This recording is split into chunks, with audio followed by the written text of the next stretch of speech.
நீங்க எந்த ஒரு உதவி செய்யலைனாலும் பரவாயில்ல.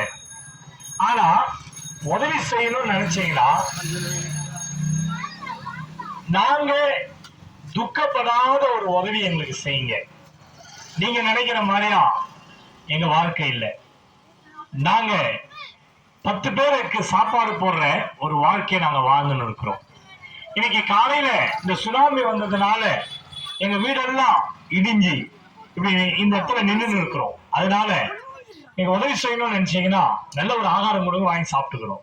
ஆனா இந்த பழைய துணியெல்லாம் கொடுத்து எங்களை கேவலப்படுத்தாதீங்க. நாங்க எனக்கு நல்லா தெரியும், என்ன தெரியும்னா மீனவ கிராமங்களிலே நல்ல வசதி இருக்கும், நல்ல சாப்பாட்டுக்கு குறையே இருக்காது.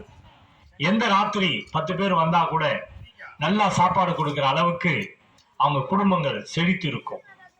ஆனா அந்த குடும்பங்களில் இருக்கிற 2 பிரச்சனையை நான் பார்த்துக்கிறேன். ஒண்ணு, குடிப்பழக்கம். அந்த அம்மா அந்த ஐயா நல்லா சம்பாதிப்பாங்க.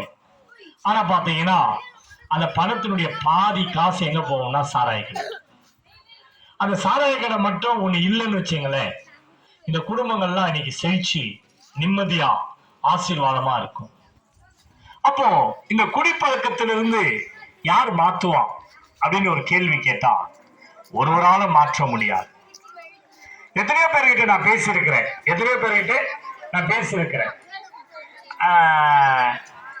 சார், ஐயா, அண்ணா, எப்படிதான் நீங்க குடியில இருந்து விடுதலை ஆனீங்க அப்படின்னு நான் கேட்டிருக்கிறேன். அவங்க சொன்ன பதில் எனக்கு தெரியலங்க. எத்தனையோ ஹாஸ்பிட்டலுக்கு போயிருக்கிறோம், எத்தனையோ மருந்து மாத்திரையை சாப்பிட்டு இருக்கிறோம். ஆனா அங்கெல்லாம் குடிப்பழக்கம் மாறல. ஆனா திடீர்னு என் மனைவி, என் அண்ணன், தம்பி, என் தங்கச்சி எல்லாம் ஒரு முறை சர்ச்சில் உட்காருங்கன்னு சொன்னாங்க. அப்படியே சர்ச்சில் போய் உட்கார்ந்தேன். எனக்கு சர்ச்சுக்கு போகணுன்ற பழக்கம் வந்துடுச்சு. திடீர்னு பார்த்தா ஒரு நாள் குடியை விட்டு நீங்கிட்டேன்.